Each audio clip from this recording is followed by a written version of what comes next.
Chapter 18, Sloka 29.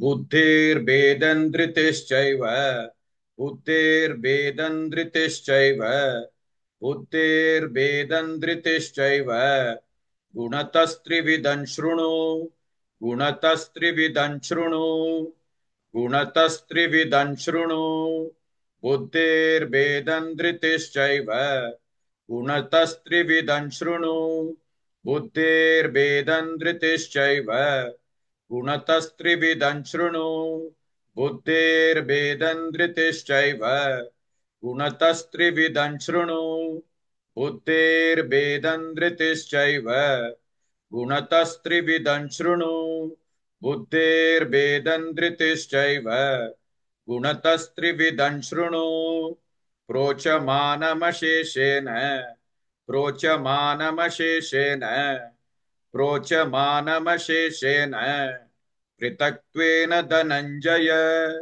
पृथक्त्वेन धनञ्जय पृथक्त्वेन धनञ्जय प्रोचमानमशेषेण पृथक्त्वेन धनञ्जय प्रोचमानमशेषेण पृथक्त्वेन धनञ्जय प्रोचमानमशेषेण पृथक्त्वेन धनञ्जय प्रोचमानमशेषेण पृथक्त्वेन धनञ्जय प्रोचमानमशेषेण पृथक्त्वेन धनञ्जय बुद्धिर्भेदन्द्रितिश्चैव गुणतस्त्रिविधं शृणु प्रोचमानमशेषेण पृथक्त्वेन Dhananjaya.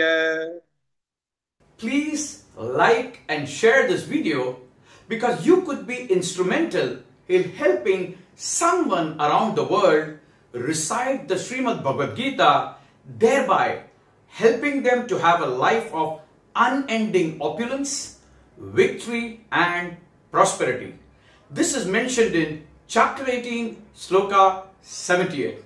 Yes, don't forget to buy my book, Leadership Can Be Child's Play. Namaste.